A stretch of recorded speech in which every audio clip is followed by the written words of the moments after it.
ଖ୍ରୀଷ୍ଟଙ୍କ ଯୋଗରେ ସ୍ନେହର ଭାଇ ଭଉଣୀମାନେ ସମସ୍ତଙ୍କୁ ଜୟ ଯୀଶୁ ପୁନରୁତ୍ଥାନର ନମସ୍କାର ଏବଂ ନବଜୀବନ କେନ୍ଦ୍ରକୁ ଆପଣମାନଙ୍କୁ ସମସ୍ତଙ୍କୁ ସ୍ୱାଗତ। ଆଜି ଏପ୍ରିଲ ମାସର 23 ତାରିଖ ବା ମାସର ଚତୁର୍ଥ ଗୁରୁବାର ଏବଂ ପୁନରୁତ୍ଥାନ ପରବର୍ତ୍ତୀ ତୃତୀୟ ରବି ଗୁରୁବାର। ଆସନ୍ତୁ ଆଜି ଆମେ ପ୍ରଭୁଙ୍କର ବିଷୟ ସୁସମାଚାର ଗ୍ରହଣ କରିବା। ଆଜି ପବିତ୍ର ମାତା କାଥୋଲିକ ଧର୍ମମଣ୍ଡଳୀ ଆମମାନଙ୍କୁ ଯେଉଁ ସୁସମାଚାର ପଠନ ପାଇଁ ଦେଇଛନ୍ତି ତାକୁ ଆମେ ପାଠ କରିବା। ପାଠଟି ଆଜି ଆମର ଜହନ ସୁସମାଚାର 6 ଅଧ୍ୟାୟ 44ରୁ 51 ପଦ ଆମକୁ ଦିଆଯାଇଛି ପଢ଼ିବା ପାଇଁ।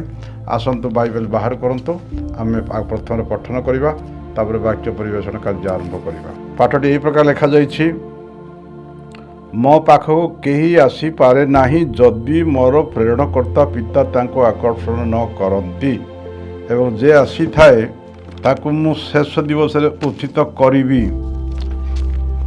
ପ୍ରଭୁ ତାଙ୍କର ଗ୍ରନ୍ଥରେ ଲିଖିତ ହୋଇଛି, ସେମାନେ ସମସ୍ତେ ଈଶ୍ୱରଙ୍କ ଦ୍ୱାରା ଶିକ୍ଷା ଲାଭ କରିବେ।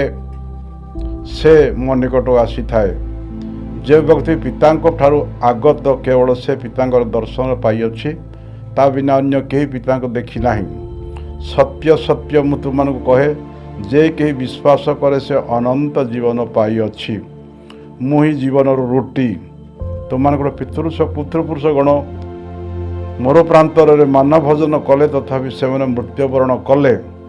ଏହା ସେହି ରୁଟି ଯାହା ସ୍ୱର୍ଗରୁ ଅବତୀର୍ଣ୍ଣ, ତେଣୁ ଯେ କେହି ଏହା ଭୋଜନ କରେ ସେ ମୃତ୍ୟୁବରଣ କରିବ ନାହିଁ।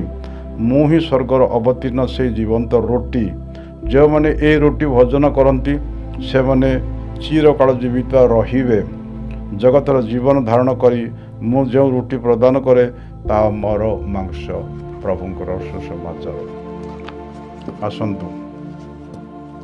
ଦୟାମୟ ପରମେଶ୍ୱର, ହେ ପୁନର୍ଥିତ ଖ୍ରୀଷ୍ଟ ପ୍ରଭୁ, ଆଜି ଆମମାନଙ୍କୁ ତୁମେ କହିଲ ମୋର ପ୍ରେରଣକର୍ତ୍ତା ପିତା ପରମେଶ୍ୱର ଆକର୍ଷଣ ନ କଲେ କେହି ମୋ ନିକଟକୁ ଆସେ ନାହିଁ। ହେ ମଙ୍ଗଳମୟ ପ୍ରେମ ପିତା, ଏ ବାକ୍ୟର ଗଭୀର ଅର୍ଥ ବୁଝାଇ ଦେବା ପାଇଁ ତୋର ଆତ୍ମା ପ୍ରେରଣ କର।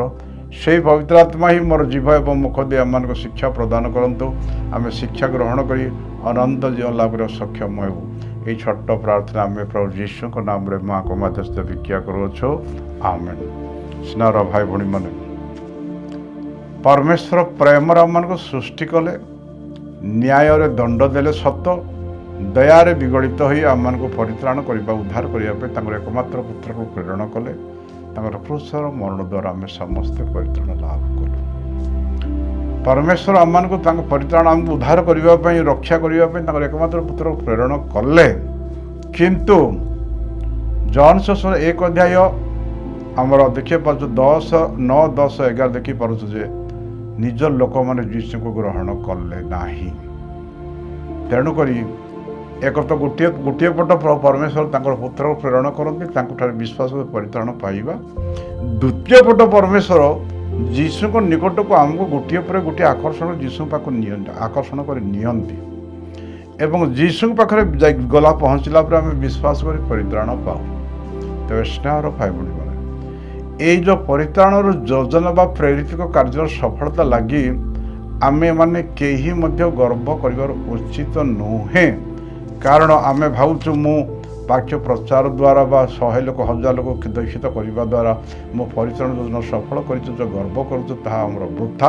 କାରଣ ଜାକରିଆ 4:6 ପଦରେ ଲେଖାଯାଇଛି ଯେ ଶକ୍ତି ଦ୍ୱାରା ନାହିଁ କି ପରାକ୍ରମ ଦ୍ୱାରା ନାହିଁ, କିନ୍ତୁ ପରମେଶ୍ୱର କହନ୍ତି ମୋର ଆତ୍ମା ଦ୍ୱାରା ସବୁ କରନ୍ତି। ପବିତ୍ର ଆତ୍ମା ହିଁ ସବୁ କାର୍ଯ୍ୟ ସମ୍ପନ୍ନ କରନ୍ତି। ସେଥିପାଇଁ ଆମେ କୌଣସି ଗର୍ବ କରିବା ଉଚିତ ନୁହେଁ। ଉଦାହରଣ ସ୍ୱରୂପ ଆଜି ଯୀଶୁ କହିଲେ ପ୍ରଥମରେ ଯେଉଁ ଆପଣଙ୍କର ଜହନ ସୁସମାଚାର 6:44 କହିଲେ, ମୋର ପ୍ରେରଣକର୍ତ୍ତା ପିତା ପରମେଶ୍ୱର ଆକର୍ଷଣ ନ କଲା ପର୍ଯ୍ୟନ୍ତ ଯୀଶୁଙ୍କ ନିକଟକୁ କେହି ଯାଇପାରିବେ ନାହିଁ। ମୋ ନିକଟକୁ କେହି, ଯୀଶୁ ନିଜେ କହୁଛନ୍ତି। ତାହେଲେ ପିତା ପରମେଶ୍ୱରଙ୍କ ଆତ୍ମା ଦ୍ୱାରା ଆମକୁ ସମସ୍ତଙ୍କୁ ଗୋଟିଏ ଗୋଟିଏ କରି ଯୀଶୁଙ୍କ ନିକଟକୁ ଆକର୍ଷଣ କରନ୍ତି। ବେଳେବେଳେ ତାଙ୍କର ଦୂତମାନଙ୍କ ଦ୍ୱାରା ଆକର୍ଷଣ କରନ୍ତି, ବେଳେବେଳେ ପବିତ୍ର ଆତ୍ମା ଦ୍ୱାରା ଆକର୍ଷଣ କରନ୍ତି, ବେଳେବେଳେ ଅନ୍ୟମାନଙ୍କ ଦ୍ୱାରା ଆକର୍ଷଣ କରନ୍ତି, ବେଳେବେଳେ ଯାଜକ ଏବଂ ପ୍ରଚାରକ ଭାଇମାନଙ୍କ ଦ୍ୱାରା ମଧ୍ୟ ଆକର୍ଷଣ କରନ୍ତି ପ୍ରଭୁଙ୍କର ବାକ୍ୟ ଦେଇକି। ସ୍ନେହର ଭାଇ ଭଉଣୀ, ଏଇ ଯେଉଁ ପ୍ରଭୁ ଯେଉଁ କହିଲେ ପିତା ଆକର୍ଷଣ ନ କଲା ପର୍ଯ୍ୟନ୍ତ କେହି ମୋ ନିକଟକୁ ଆସିପାରିବେ ନାହିଁ। ଦେଖନ୍ତୁ ପିତା ପରମେଶ୍ୱର କେମିତି ଆମକୁ ଗୋଟେ ଗୋଟେ ଆକର୍ଷଣ କରନ୍ତି। ଗୋଟିଏ ଦୃଷ୍ଟାନ୍ତ ଆମେ ଦେଖିବା। ଫିଲିପିଓ ପ୍ରେରିତ ପୁସ୍ତକ 8:26-40 ଫିଲିପକୁ ପବିତ୍ର ଆତ୍ମା କହୁଛନ୍ତି ଯା ସେ ଯୋଉ ଆପଣଙ୍କର ନପୁଂସକ ନିକଟ ଯା ରଥ ଉପରେ ଯା ରଥ ପାଖକୁ ଗୋଡ଼େଇ ଗୋଡ଼େଇ ଯା। ପବିତ୍ର ଆତ୍ମା ଫିଲିପକୁ ପ୍ରେରଣ କରନ୍ତି। ପବିତ୍ର ଫିଲିପ ଯାଇକି ସେ ନପୁଂସକ ଶିକ୍ଷା ଦେବା ଦ୍ୱାରା ସେ ତାଙ୍କର ଆଖି ଖୋଲିଗଲା। ଯୀଶୁଙ୍କର ବିଶ୍ୱାସ କଲେ ସେ ନପୁଂସକ ଯେଉଁ ଏଥିଓପିଆରୁ ଆସିଥିଲା ସେ ବିଶ୍ୱାସ ପାଇଲା। ଖାଲି ସେତିକି ନୁହଁ, ବାଇବଲରେ ଅନେକ ଦୃଷ୍ଟାନ୍ତ ରହିଛି। ପ୍ରେରିତ ପୁସ୍ତକ 10:19-20 ସାଧୁ ପିତର ସମୁଦ୍ର କୂଳରେ ଗୋଟେ କୋଠା ଉପରେ ବସି ପ୍ରାର୍ଥନା କରୁଥିଲେ। ସେତେବେଳକୁ ସେ ଏକାନ୍ତରେ ପ୍ରାର୍ଥନା ଧ୍ୟାନ କରୁଥିଲେ। ସେହି ସମୟରେ ପବିତ୍ର ଆତ୍ମା ପିତରକୁ କହିଲେ, ପିତର ଉଠ, 3 ଜଣ ଲୋକ ତଳେ ଅପେକ୍ଷା କରି ତାଙ୍କ ସାଙ୍ଗରେ ଯାଅ, କାରଣ ମୁଁ ସେମାନଙ୍କୁ ପ୍ରେରଣ କରିଛୁ। କର୍ଣ୍ଣେଲିୟସ୍ ଜଣେ ସତ ସେନାପତି ଥିଲେ, ଆର୍ମିବାଲା, ତାଙ୍କ ଘରେ ସେ ଯାଇ ତାଙ୍କୁ ପ୍ରେରଣ କରାଗଲା। କର୍ଣ୍ଣେଲିୟସ୍ ଘରେ ଅନେକ ଆର୍ମିବାଲା ମିଲିଟାରୀ ବାଲା ମାନେ ଭର୍ତ୍ତି ରହିଥିଲେ ଏବଂ ପବିତ୍ର ଆତ୍ମା ପିତରକୁ ପ୍ରେରଣ କରି ଯାଅ ବୋଲି ପଠେଇଲେ ଏବଂ ପିତର ଯାଇ ସୁସମାଚାର ପ୍ରଚାର କରିଥିଲେ। ଯେତେ ଲୋକ କର୍ଣ୍ଣେଲିୟସ୍ ଘରେ ବସି ଶୁଣୁଥିଲେ, ବାକ୍ୟ ଶୁଣୁଥିଲେ, ପ୍ରେରିତ ପୁସ୍ତକ 10:44 ଲେଖାଯାଇଛି ସମସ୍ତେ ପବିତ୍ର ଆତ୍ମାରେ ପୂର୍ଣ୍ଣ ହେଲେ। ଆଉ ପବିତ୍ର ଆତ୍ମା ଦ୍ୱାରା ପବିତ୍ର ଆତ୍ମା ସେ ଶିକ୍ଷା ଦେଲେ, ବିଶ୍ୱାସ ଦେଲେ, ଧୈର୍ଯ୍ୟ ଦେଲେ ଏବଂ ଯୀଶୁଙ୍କର ଆଲୋକ ସମସ୍ତେ ପାଇଲେ। ଆଉ ଯୀଶୁଙ୍କର ବିଶ୍ୱାସ କରି ସମସ୍ତେ ପରିତ୍ରାଣ ପାଇଲେ। ହାଲେଲୁୟା। ତେଷ୍ଣର ଭାବିଲେ ପରମେଶ୍ୱର ଦେଖନ୍ତୁ ପବିତ୍ର ଆତ୍ମାଙ୍କ ଯୋଗରେ ଗୋଟେ ପରେ ଗୋଟେ ଜଣକୁ ପରେ ଜଣକୁ ପବିତ୍ର ଯୀଶୁଙ୍କ ଆଡ଼କୁ ଆକର୍ଷଣ କରିବା ଦ୍ୱାରା ଆମେ ଯୀଶୁଙ୍କର ବିଶ୍ୱାସ ଲାଭ କରି ବିଶ୍ୱାସ କରିକି ଆମେ ପରିତ୍ରାଣ ପାଉଛୁ। ଏବେ ଉଦାହରଣ ସ୍ୱରୂପ ଦେଖନ୍ତୁ ଯୀଶୁ ଯେଉଁ ଜନ୍ମ ହେଲେ, ଲୁକ୍ ସୁସମାଚାର 1:9-13 ଯୀଶୁ ଗୁହାଳ ଘରେ ଜନ୍ମ ହଉ ହଉ ଯୀଶୁଙ୍କ ନିକଟକୁ ଆକର୍ଷଣ କିଏ କଲେ? ସ୍ୱର୍ଗର ଜଣେ ଦୂତ ଆସିଲେ। ଦୂତ ଯେ ମେଷପାଳକମାନେ ରାତିରେ ମେଷ ଜଗିଥିଲେ, ଅନ୍ଧାର ରାତିରେ ଜଗିଥିଲେ। ଯୀଶୁ ଦୂତ ଜଣେ ଆସୁ ଆସୁ ପୁରା ଉଜ୍ଜଳ ଆଲୋକ ହେଇଗଲା ଏବଂ ଦୂତ କହିଲେ ଭୟ କର ନାହିଁ, ମୁଁ ଗୋଟେ ଭଲ ସମ୍ବାଚାର ନେଇ ଆସିଛି। ଆଜି ତ୍ରାଣକର୍ତ୍ତା ତୁମମାନଙ୍କ ମଧ୍ୟରେ ଜନ୍ମ ହେଇଛନ୍ତି। ତୁମେ ଯାଅ, ଗୋଟେ ଗୁହାଳ ଘରେ କୁଣ୍ଡରେ ଶିଶୁ ଜନ୍ମ ତୁମେ ଦେଖିବ। ସେ ଦୂତ ସେମାନଙ୍କୁ ବାଟ କଢ଼ାଇ ଯୀଶୁଙ୍କ ନିକଟ ଯିବାରୁ ସେମାନେ ଜାଣିଲେ। ତେଣୁ ପିତା ପରମେଶ୍ୱର କେତେବେଳେ ଦୂତ ମାଧ୍ୟମରେ, କେତେବେଳେ ଆତ୍ମାଙ୍କ ଦ୍ୱାରା, ବିଭିନ୍ନ ଲୋକ ମାଧ୍ୟମ ଦ୍ୱାରା ଯୀଶୁଙ୍କ ଆଡ଼କୁ ଆମକୁ ଧୀରେ ଧୀରେ ଆକର୍ଷଣ କରି ନିଅନ୍ତି ଏବଂ ଯୀଶୁଙ୍କଠାରୁ ଆମକୁ ବିଶ୍ୱାସ ଦେବା ଦ୍ୱାରା ଆମେ ପରିତ୍ରାଣ ପାଇଥାଉ। ଠିକ୍ ସେଇଭଳି ସ୍ନେହର ଭାଇ ଭଉଣୀମାନେ, ଯେତେବେଳେ ଯୀଶୁ ଛୋଟ ହେଇଥିଲା, ସପ୍ତାହଟି ହେଇଥିଲା, ପୂର୍ବ ଦେଶର 3 ପଣ୍ଡିତ ତାରା ଦେଖି ଦେଖି ସେମାନେ ଆସିଲେ। ତାରା ସେମାନଙ୍କୁ ଯୀଶୁଙ୍କ ଆଡ଼କୁ ଆକର୍ଷଣ କରି ଆଣିଲେ। 3ଟା ପଣ୍ଡିତ ବହୁ ସୁଦୂର ଦେଶରୁ ଆସିଲେ। 3ଟା ପଣ୍ଡିତ ତାରାକୁ ଦର୍ଶନ କରି କରି ଯୀଶୁଙ୍କ ଆଡ଼କୁ ଆସିଲେ। ତାର ଅର୍ଥ ହେଲା ତାରା ସେମାନଙ୍କୁ ଆକର୍ଷଣ କରି ଯୀଶୁଙ୍କ ନିକଟ ଆସିଲେ। ବେଳେ ବେଳେ ଯେଉଁମାନେ ପ୍ରଭୁଠାରୁ ବିପଦଗାମୀ ପଥଭ୍ରଷ୍ଟ ହେଇଥାନ୍ତି, ବିମୁକ୍ତଗାମୀ ହେଇଥିବେ, ମାଛ ମଧ୍ୟ ଗିଳିକି ସେମାନଙ୍କୁ ପ୍ରଭୁଙ୍କ ପାଖକୁ ଆଣିବାର ଦୃଷ୍ଟାନ୍ତ ମଧ୍ୟ ରଖାଯାଇଛି। ସ୍ନେହର ଭାଇ ଭଉଣୀମାନେ, ଆଉ ବେଳେବେଳେ ପରମେଶ୍ୱର ବିଭିନ୍ନ ଲୋକ ବିଭିନ୍ନ ମାଧ୍ୟମରେ ଅସ୍ତ୍ର ଭାବରେ ବ୍ୟବହାର କରନ୍ତି ଆଉ ସେମାନଙ୍କୁ ସେ ଯୀଶୁଙ୍କ ଆଡ଼କୁ ଆକର୍ଷଣ କରି ଆଣିବା ପାଇଁ ସମସ୍ତେ ଚେଷ୍ଟା କରନ୍ତି। ଉଦାହରଣ ସ୍ୱରୂପ ସାମରିଆ ନାରୀ, ଜଣେ ବ୍ୟଭିଚାରିଣୀ ନାରୀ, 5ଟା ପୁରୁଷ ସ୍ୱାମୀ ବାହା କରିଥିଲେ। ଯୀଶୁଙ୍କର ସ୍ପର୍ଶ ପାଇଲା ପରେ ସେ ସାମରିଆ ନାରୀ ଗାଁକୁ ଗଲା, ଯାଇ କହିଲା ଦେଖ ଯେ ମୋର ଅତୀତରେ ଯାହା ଯାହା ମୁଁ କରିଥିଲି ସବୁ ସେ ସତ କଥା କହୁଛନ୍ତି, ହେଇପାରେ ସେ ତ୍ରାଣକର୍ତ୍ତା। ସାରା ଗାଁ ଲୋକ ଯୀଶୁଙ୍କ ପାଖକୁ ଆସିଲେ। ସେ ତାର ଅର୍ଥ ହେଲା ସେ ପାପିନୀ ନାରୀ ଗାଁ ସାରା ଲୋକମାନଙ୍କୁ ଯୀଶୁଙ୍କ ଆଡ଼କୁ ଆକର୍ଷଣ କରି ଆଣିଲେ। ଯୀଶୁଙ୍କୁ ନେଇ ସମସ୍ତେ ଗାଁକୁ ଗଲେ। ଗାଁରେ 3-4 ଦିନ ରହିଲେ। ଯୀଶୁଙ୍କର ଅନେକ ଆଶ୍ଚର୍ଯ୍ୟ କର୍ମ ଦେଖିଲେ, ଶୁଣିଲେ, ବାକ୍ୟ ଶୁଣିଲେ ଏବଂ ସମସ୍ତେ ବିଶ୍ୱାସ କରି ସମସ୍ତେ ପରିତ୍ରାଣ ପାଇଲେ। ପିତା ପରମେଶ୍ୱର ଆକର୍ଷଣ ନ କଲା ପର୍ଯ୍ୟନ୍ତ ଯୀଶୁଙ୍କ ନିକଟକୁ କେହି ଆସିପାରିବା ନାହିଁ। ତେବେ ସ୍ନେହର ଭାଇ ଭଉଣୀମାନେ, ବେଳେବେଳେ ଯେତେବେଳେ ଆମେ ବିପଥଗାମୀ ହେଇଥାଉ, ପଥଭ୍ରଷ୍ଟ ହେଇଯାଉ, ବାହାରକୁ ଯାଉ, ବେଳେବେଳକୁ ଆମକୁ ପାନେ ଦେବା ପାଇଁ ପରମେଶ୍ୱର ବିଭିନ୍ନ ରୋଗ, ବ୍ୟାଧି, ଦୁଃଖ, ଯନ୍ତ୍ରଣା ପ୍ରେରଣ କରିବେ ଏବଂ ତା ଦ୍ୱାରା ଆମକୁ ଆକର୍ଷଣ କରି ଯୀଶୁ ପାଖକୁ ଆଣିବେ। ଉଦାହରଣ ସ୍ୱରୂପ ଜଣେ ଚୋର ଯୀଶୁଙ୍କର ଜୀବନ କାଳରେ କେବେ ଯୀଶୁ ବାକ୍ୟ ଶୁଣିବା ପାଇଁ କେବେ ଯାଉନଥିଲା, କେବେ ଧ୍ୟାନ ପାଇଁ ଯାଉ, କେବେ ବାକ୍ୟ ପଢ଼ୁ, କେବେ ଶୁଣୁନଥିଲା। କିନ୍ତୁ ଆଜି ସେ ଚୋରକୁ ଯୀଶୁ ଯେତେବେଳେ କ୍ରୁଶବିଦ୍ଧ ହେଲେ, ତାଙ୍କ ସାଇଡ଼ରେ ତାକୁ ମଧ୍ୟ କ୍ରୁଶବିଦ୍ଧ କରାଯାଇଛି। ଆଜି ବି ଯୀଶୁଙ୍କର ବାକ୍ୟ ପ୍ରଚାର ନ ଶୁଣି ଯାଇଥାନ୍ତା ଯେ ତା ହାତରେ ଗୋଟେ କଣ୍ଟା ଲାଗିଯାଇଛି, ଯାଇପାରିଲା ନାହିଁ। ତେଣୁ ଯୀଶୁ ଯେଉଁ କାଲବାରୀ କ୍ରୁଶର ସପ୍ତବାଣୀ ପ୍ରଚାର କଲେ, ସପ୍ତମଣ୍ଡଳର ଗୋଟିଏ ବାକ୍ୟ ସେ ଚୋରକୁ ସ୍ପର୍ଶ କଲା ଏବଂ ସେ ଗୋଟିଏ ବାକ୍ୟରେ ତାର ବିଶ୍ୱାସ ଯୀଶୁଙ୍କର ବିଶ୍ୱାସ ହେଲା ଏବଂ ସେ ବିଶ୍ୱାସ ଗୁଡ଼ିକୁ ଖାଲି ଯୀଶୁ କହିଲେ ପ୍ରଭୁ ତୁମେ ସ୍ୱର୍ଗରେ ମୋତେ ଟିକେ ସ୍ମରଣ କର। ଯୀଶୁ ସାଙ୍ଗେ ସାଙ୍ଗେ କହିଲେ ଆଜି ତୁମେ ମୋ ସାଙ୍ଗରେ ପାରଦୀସରେ ରହିବ। ସେ ଚୋରକୁ ଦୁଃଖ ଯନ୍ତ୍ରଣା ଦେଇକି ଯୀଶୁଙ୍କ ଆଡ଼କୁ ଆକର୍ଷଣ କରି ଅଣାଗଲା। ତାର ଅର୍ଥ ହେଲା ସ୍ନେହର ଭାଇ ଭଉଣୀ ମାନେ ସେ ଯୀଶୁ କାରଣ ଯୀଶୁ ପ୍ରଥମ ବାକ୍ୟ ସପ୍ତବାଣୀର ପ୍ରଥମ ବାକ୍ୟ କ'ଣ କହିଲେ ଲୁକ୍ 23:34 ଯୀଶୁ କହିଲେ ହେ ପିତା ଏମାନେ କ'ଣ କରନ୍ତି ଜାଣନ୍ତି ଏମାନଙ୍କୁ କ୍ଷମା ଦିଅ। ସେ ଚୋରକୁ ସେ ଗୋଟିଏ ବାକ୍ୟ ସ୍ପର୍ଶ କଲା ଶିର ମାନେ ଧନୁଦ୍ୱାର ମାରିଲା ଭଳି। ସେ ଭାବିଲା ଯଦି ଏ ଈଶ୍ୱର ସତ୍ୟ ଈଶ୍ୱର ଯଦି ନ ହେଇଥାନ୍ତେ ହତ୍ୟାକାରୀମାନଙ୍କୁ କ୍ଷମା ଦେଇପାରିନଥାନ୍ତେ। ସେ ଭାବିଲା ତାର ଅନ୍ୟ ଚୋରକୁ ଏମିତି ଗାଳି କଲେ ତୁ ମୁଁ ଯାହା ଆମେ ଦଣ୍ଡ ପାଉଛୁ ଆମର ନ୍ୟାୟ ଆମେ ଆମର କର୍ମର ଫଳ ଭୋଗୁଛୁ ମଝିରେ ଯିଏ ଅଛି ସେ କିଛି ଭୁଲ କରିନାହିଁ ତୁ କାହିଁ ଈଶ୍ୱରଙ୍କୁ ନିନ୍ଦା କରୁଛୁ। ଏବଂ ସାଙ୍ଗେ ସାଙ୍ଗେ ସେ ବିଶ୍ୱାସ କଲା ଯୀଶୁଙ୍କଠାରେ ଏବଂ ଯୀଶୁଙ୍କୁ ପ୍ରାର୍ଥନା କଲା ପ୍ରଭୁ ମୋତେ ଟିକେ ସ୍ମରଣ କର ଏବଂ ଉଦ୍ଧାର ପାଇଲା। ତାର ଅର୍ଥ ହେଲା ମୁଁ କହିବାକୁ ଚାହେଁ ଯେ ଏ ଚୋରକୁ ଯୀଶୁ ଦୁଃଖ ଯନ୍ତ୍ରଣା ମାଧ୍ୟମରେ ଯୀଶୁଙ୍କ ଆଡ଼କୁ ଆକର୍ଷଣ କରି ଆଣିଲେ। ବେଳେବେଳେ ଆମେ ଧ୍ୟାନ କେନ୍ଦ୍ରକୁ ଆସୁନୁ ଆମେ ଆମର ନବଜୀବନ ଧ୍ୟାନ କେନ୍ଦ୍ରକୁ ଫାଦର ଡାକିଲେ ବି ଆସୁନୁ କିନ୍ତୁ ଯେତେବେଳେ ବେମାର ହେଇଯିବା ସାପ କାମୁଡ଼ିବ ବା କୌଣସି ସଙ୍କଟ ପଡ଼ିଲେ କି ଫାଦର ମୋତେ ଦୟାକର ଆସୁଛୁ ଧ୍ୟାନ କେନ୍ଦ୍ରକୁ ଆସୁଛୁ ଫାଦର ପାଖକୁ ଯାଉଛୁ ସେତେବେଳେ ଆମେ ବାକ୍ୟ ଶୁଣୁ ଜ୍ୱର କାରଣ ଆମର ହିବ୍ରୁ ପୁସ୍ତକ 12:6 ଲେଖାଯାଇଛି ଯେ ଈଶ୍ୱର ଯାହାକୁ ପ୍ରେମ କରନ୍ତି ତାକୁ ତାଡ଼ନା କରନ୍ତି ସଂଶୋଧନ କରିବା ପାଇଁ ଏବଂ ଯାହାକୁ ପୁଅ ଝିଅ ଭାବରେ ଗ୍ରହଣ କରନ୍ତି ତାକୁ ପ୍ରହାର କରନ୍ତି। ତେଣୁକରି ଏ ଚୋରକୁ କ୍ରୁଶବିଦ୍ଧ କରାଯାଉଥିଲା ଯୀଶୁଙ୍କୁ ସାଇଡ଼ରେ କ୍ରୁଶବିଦ୍ଧ କରାଯାଉଥିଲା ଏବଂ ଯୀଶୁକୁ ସେ ଗୋଟେ ବାକ୍ୟ ଶୁଣି ସେ ସ୍ପର୍ଶ ପାଇ ସେ ଯୀଶୁ ପରିବର୍ତ୍ତନ ହେଲା।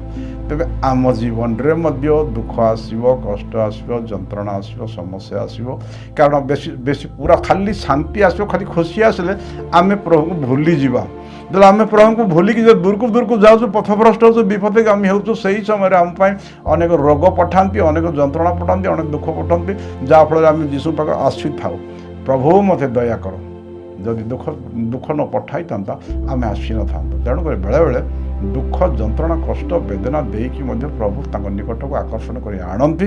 ସେ ଆକର୍ଷଣ କରି ଆମେ ସେଥିରୁ ଲାଘବ ପାଇବେ ଗିର୍ଜାର ବସୁକୁ ଧ୍ୟାନ କେନ୍ଦ୍ରରେ ବସିଲେ ଆମେ ପ୍ରଭୁଙ୍କର ବାକ୍ୟ ଶୁଣିକି ଆମର ବିଶ୍ୱାସ ବୃଦ୍ଧି ହୁଏ ପ୍ରଭୁଙ୍କୁ ପାଉ ଏବଂ ଆମେ ପରିତ୍ରାଣ ପାଉ। ତେବେ ସ୍ନେହର ଭାଇ ଭଉଣୀମାନେ ଆମେ ଆମ ଜୀବନରେ କହିଲେ ସେଇ ଜହନ 6:47 କହିଲେ ଯେ ସତ୍ୟ ସତ୍ୟ ମୁଁ ତୁମମାନଙ୍କୁ କହେ ଯେ କେହି ମୋ ଠାରେ ବିଶ୍ୱାସ କରେ ସେ ତା ପାଖରେ ଅନନ୍ତ ଜୀବନ ଅଛି। ମୁଁ ହିଁ ସେ ଜୀବନଦାୟକ ରୋଟି ମାନା ବର୍ଷଣ କରି ତୁମର ପିତୃପୁରୁଷ ଲୋକମାନେ ମୋର ପ୍ରାନ୍ତର ମଲେ କିନ୍ତୁ ଯେଉଁମାନେ ମୋର ମାଂସ ରକ୍ତ ଭୋଜନ ପାନ କରିବେ ସେମାନେ କଦାପି ମରିବେନି। ଏବଂ ଜହନ 6:41 ପ୍ରଭୁ ଯୀଶୁ କହିଲେ ମୁଁ ହିଁ ସ୍ୱର୍ଗର ଅବତୀର୍ଣ୍ଣ ସେ ଜୀବନ୍ତ ରୋଟି ମୋର ମାଂସ ମୋର ରକ୍ତ ହିଁ ପ୍ରକୃତ ଖାଦ୍ୟ ପାନୀୟ।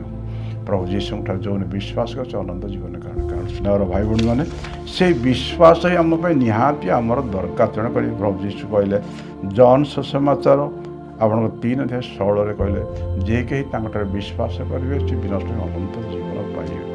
ଜହନ ସୁସମାଚାର ଆପଣଙ୍କର ପ୍ରେରିତ ପୁସ୍ତକ 16:31 ମଧ୍ୟ ଲେଖାଯାଇଛି ଯେ ଯୀଶୁଙ୍କଠାରେ ବିଶ୍ୱାସ କର ତୁମେ ଏବଂ ପରିବାର সকଳ ଲୋକମାନେ ପରିତ୍ରାଣ ପାଇବେ ବୋଲି ସାଧୁ ପାଉଲ ସେ ଜେଲ୍ ସୁପରିଟେଣ୍ଡେଣ୍ଟଙ୍କୁ କହିଲେ।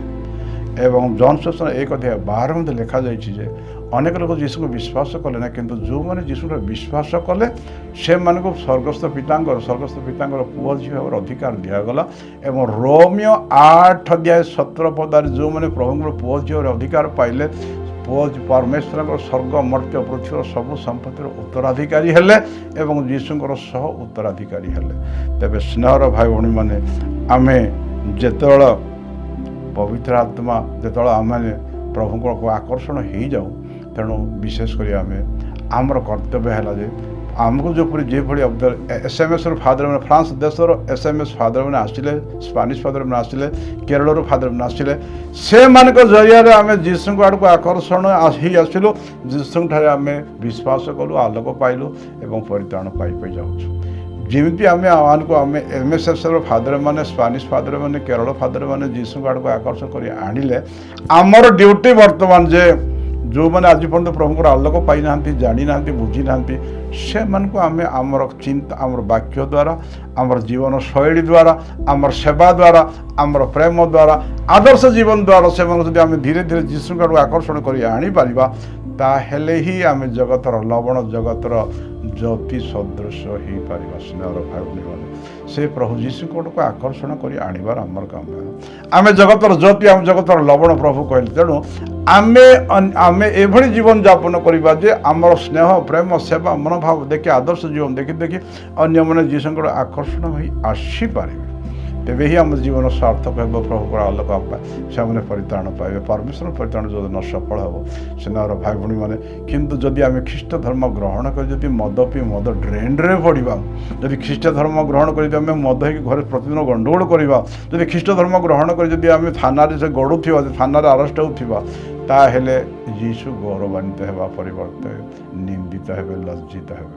ତେବେ ସ୍ନେହର ଭାଇ ଭଉଣୀମାନେ, ଆମର ବାକ୍ୟ, ଆମର ଧର୍ମ, ଆମର ବିଶ୍ୱାସ, ଆମର ସେବା, ଆମର ଆଦର୍ଶ, ଆମର ପୁଣ୍ୟ ଦ୍ୱାରା ଯେପରି ଅନ୍ୟମାନେ ଆକର୍ଷିତ ହୋଇ ଆସିବେ ଯୀଶୁଙ୍କ ଆଡ଼କୁ, ଆଉ ସମସ୍ତେ ପ୍ରଭୁଙ୍କର ଆଲୋକ ପାଇବେ, ବିଶ୍ୱାସ କରି ଯେପରି ସମସ୍ତେ ପରିତ୍ରାଣ ପାଇବେ ଏବଂ ପିତାଙ୍କର ପରିତ୍ରାଣ ଯୋଜନା ସଫଳ ହେବ, ସେଥିପାଇଁ ଆମେ ସମସ୍ତେ ସତ୍ପର ହେବା, ପ୍ରୟାସ କରିବା।